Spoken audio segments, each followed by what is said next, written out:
அதிகாரம் கடவுள் வாழ்த்து. குறள் 2. கற்றதனால் ஆய பயனென்கொல் வாளறிவன் நற்றால் தொழார் எனின்.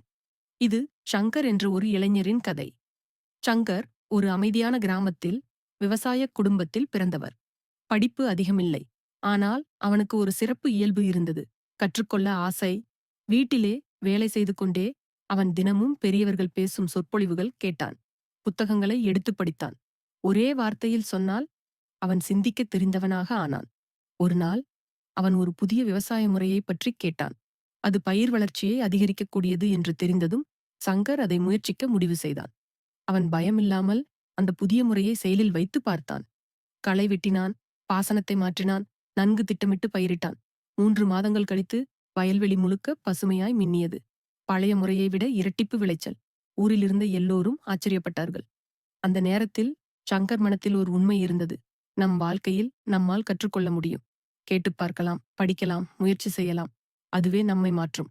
அவன் பெரிதாக படிக்கவில்லை என்றாலும் பெரியோர்களிடம் அனுபவ அறிவை கற்றுக்கொண்டான். முயற்சியால் வெற்றியடைந்தான். பலவிதமான நூல்களை கற்றவர் அறிவே உருவமாகிய ஆண்டவனை வணங்காமலும் பெரியோர்களின் அனுபவ அறிவை கேளாமலும் இருப்பாரானால் அவருக்கு அக்கல்வியால் பயனில்லை.